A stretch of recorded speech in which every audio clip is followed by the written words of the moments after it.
Hello, Vane Sacrosanct here from Cos Nation. Today I want to talk to you about one of the most awesome pieces of equipment that I have in my studio.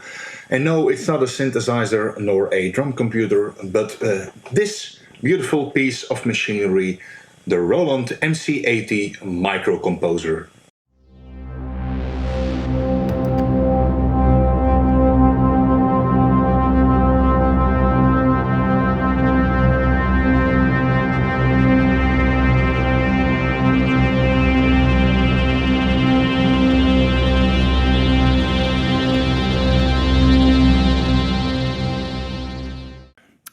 Hello once again, I hope you are doing marvelously well, and today we are going to have a look at the Roland MC-80 Micro Composer.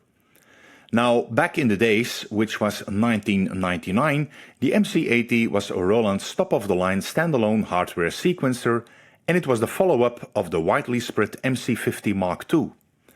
Now, it was quite an expensive piece of machinery at the time. You could get one at Sweetwater for $1,295, that's about 1,066 euros, which was twice the price of an MC-50. If you want to snatch up a Roland MC-80 today, you're quite in for a long trip on the internet because they are very hard to find, and if you do, most of the time they still are quite expensive. And there is a reason for that. First of all, it's a Roland, and you might say, yeah, Roland, no big deal here. However, the MC-80 was built in a time where hardware needed to last like forever. The build quality simply is excellent, with a metal base and backplate and an internal metal chassis combined with high-quality plastic top, front and side plates all in one piece. It was meant to last. It is a very robust piece of equipment which translates in a solid feel of weight when it is in your hands.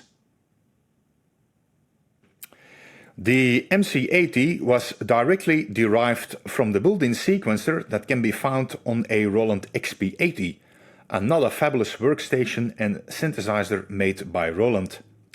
When we focus on the front panel and we look at all of the buttons, things look a bit overwhelming, but thanks to a very good manual, all of the functions are explained in a logical way.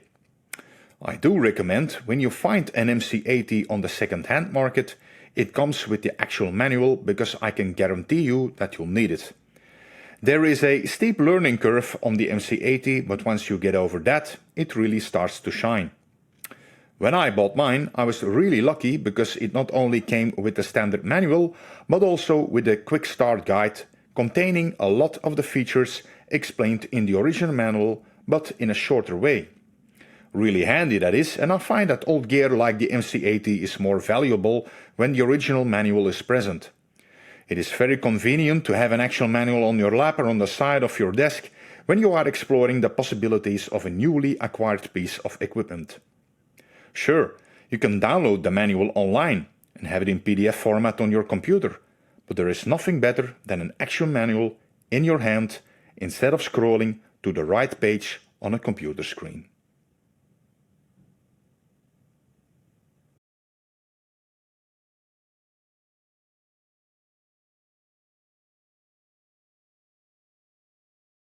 Let's take a look at the connectivity. When we turn the back panel, we see 5 MIDI sockets, 2 MIDI inputs, 2 MIDI outputs and a MIDI through. There is no USB connection, so connecting it directly with a computer is not possible, but if you have a decent audio interface, such as a Roland Dual Capture, you can still send MIDI data coming from a DAW and have that recorded into the MC-80. You only need 2 MIDI cables and a USB cord, and there you go.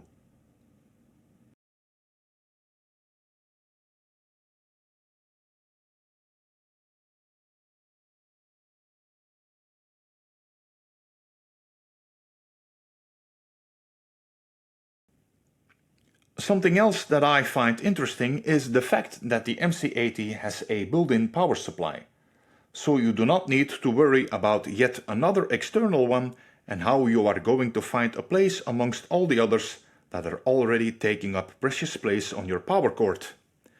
There is also a volume knob for the metronome, And amazingly, the MC-80 has a special built-in speaker for it as well. So no more messing around with an extra audio cable or accidentally recording the click sound from the metronome on your audio tracks. We have a foot switch input, so we can start and stop the sequencer with one of our 2 feet, and further on are the audio connectors for the optional sound card that was available at the time.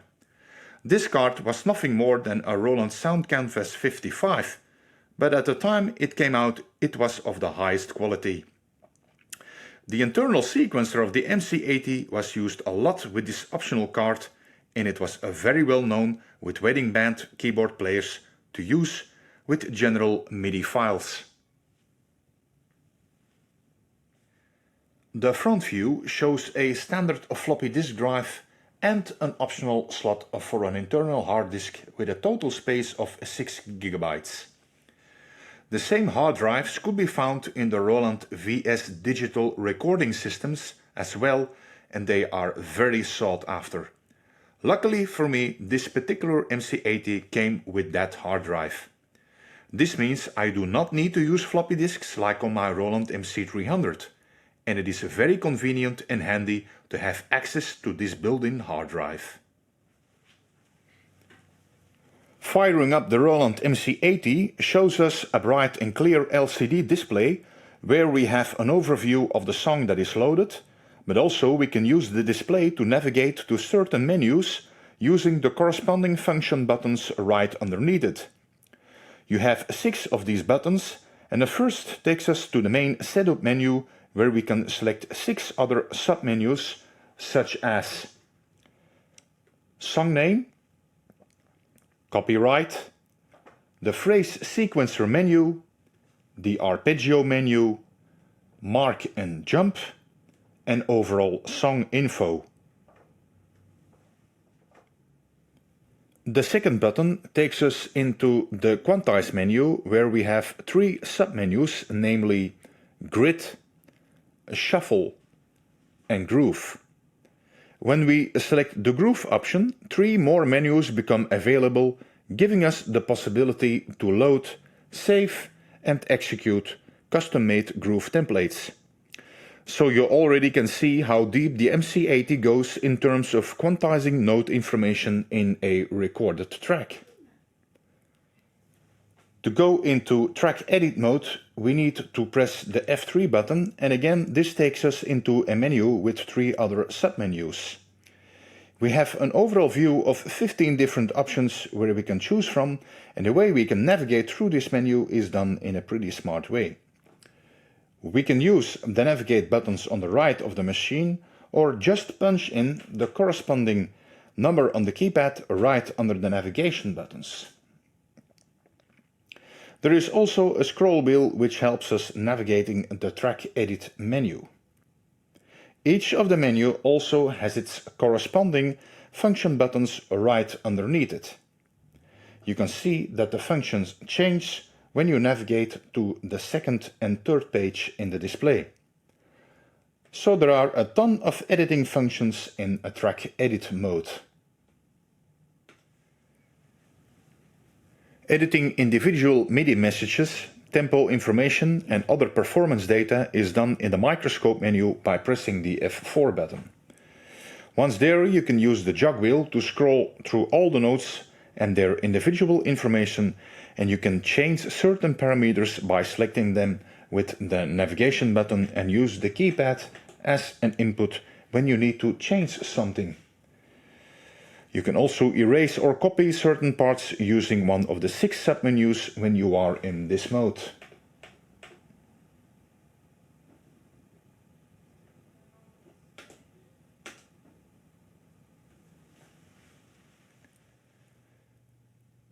Saving your sequences, patterns or songs is done by going into the Save function by pressing F5, where we have different options to choose from, depending on what type of file we want to keep for future purposes.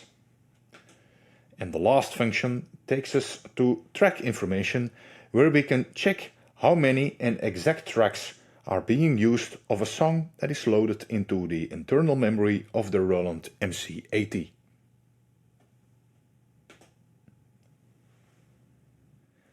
So this concludes today's video, and I'm really happy that I was able to tell you something more about this fantastic multi-track sequencer. There is not much info going around on YouTube when it comes to the Roland MC-80, so I hope you enjoyed this overall introduction. I'm really glad that I have this sequencer in my studio, and I'm planning to use it a lot in my future productions. I hope that this video was helpful in some way and that it contributes to your own knowledge about forgotten gear like the Roland MC-80. If you like this video, please give it a thumbs up, like and share. It is super important to help me grow with this channel, and it also motivates me to release more content like this. Also consider subscribing to this channel by hitting the subscribe button and hit that notification bell below if you do not want to miss all of my future videos that I'm planning to release. Thanks for watching. My name is Sacrosanct, and don't forget, keep on grinding, keep on making music, and do what you love to do. See you next time.